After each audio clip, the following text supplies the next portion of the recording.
if we are moving toward wholeness, you see, I believe that to the extent that we do not work on and embrace anger within ourselves, if we don't own it, if we have this issue around it, we actually unwittingly then, we think we're not participating in the world, that we're not participating in anger in the world, but that's in fact what we're doing, okay? Now let me offer another possibility. What if we were to lie down in a safe setting like this, all right? We open our psyche, we do the breath, we summon our inner healers, and then the infinite psyche is inside us. Each of us is an open doorway on the infinite. That means everything, good, bad, ugly, light, dark, joy, sorrow, all the dualities. And when the stuff comes up from while we're lying down, you don't go, I'm not going to deal with the anger, but I'll deal with this. What you do is while you're on the mat, you rant and rave and go wild. You can experience the destruction of the universe. You can lay waste to, you can experience yourself as George W. Bush, as ticks, fleas, Attila the Hun, you know, all the forces of evil. You can experience all of that, but in the psyche, what that does is that exhausts the energy, and it frees you from this thing like that. You see, okay, and then it's like that's what it means to be moving toward wholeness. And I honestly believe that the trip for us is to embrace as much as possible the entire universe experience. And if we can do that, including those things which are abhorrent to us, you know, the things that we don't want to act out in the world. But the best way not to act them out in the world is to own them and to embrace them and to feel them in the non-ordinary state. You see, once you have done that, and I have seen this for many, many years. You see, I've seen people who have been abused, who don't want to act, you know, or in some kind of way, who have experienced horrible violence. I can't imagine what you've been through. You know, it's easy for me to sit here and say, oh, you know, and I know if you ever take this journey, it won't be easy to go back. But those things are inside you. You know, and they are affecting you now. Whether you know, I'm sorry, they are. Oh no!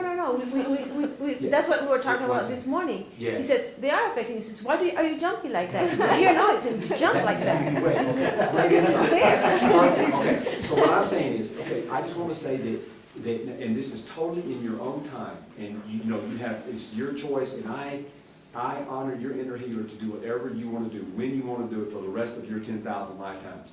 But I want to say that I have seen people come here and experience what you're describing, their own versions of what you're describing, and eventually allow that stuff to come up while they're on the mat. Those times where we experience horrible violence, either to others or to ourselves, and it can be so freeing.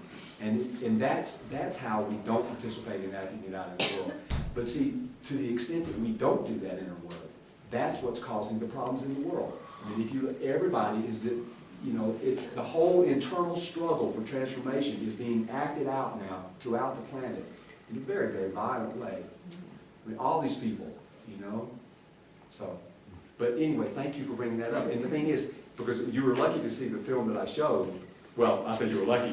I won't say this. Usually the first one I show is, I mean, most of them, I'm so include those. Like I say, the movies here are pretty intense, you know, and people get really pissed. The first time Stan and I did, the first time we did a movie yoga, it was in about 1991. We were just experimenting with the power of film. It was in. He did a module called Culture and Consciousness, and so we both loved the same kind of movies. So we created a movie show. The group got so angry with us that at lunchtime they just left. Everybody left the module and went to town to eat. They just couldn't stand it. It was a big protest. Not everybody, but half the group. And then they came back, and you know, and it made them angry because they were pissed off because they had to face something tough. You know what I'm saying? It was like, but they were angry with us. But the anger, because they were feeling anger, you see, and so it was a projection thing. But they were getting me. Say what? What was the movie? Well, we showed about 6 of them. You know, it was like pieces. See, now in my movie yoga module, for example, and also in certification. So you know how Stan shows the 10-hour slideshow? Mm-hmm. Well, I show a 10-hour movie show, which is just pieces of films, one after the other, all 4 matrices. I show about 80 film clips, and people are going nuts. To take you all the way through the perinatal, you know. So because I don't know the slides the way he does, I can't do that. But I do the movies, and it's the same. You know, it's just, you still get the perinatal in a good way. One of them was like Silence of the Lambs. I remember that. That's one of the ones we showed. We showed Bram Stoker's Dracula. But we showed all 4 matrices. It wasn't like we just did third matrix, but they, I mean, you know, they're. Well, for those of us that have Neptune close to our moon, Yeah. Mercury, that can be very overwhelming. It's Because absolutely. you're actually there. Sure, totally. Yeah, I know. Well, yeah, I mean, that sort of wonderful first matrix energy that, my son is the same way.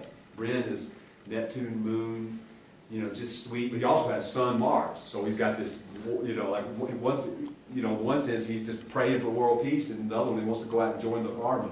You know, it's like, well, which depends on what's up for. He's a trip. But yeah.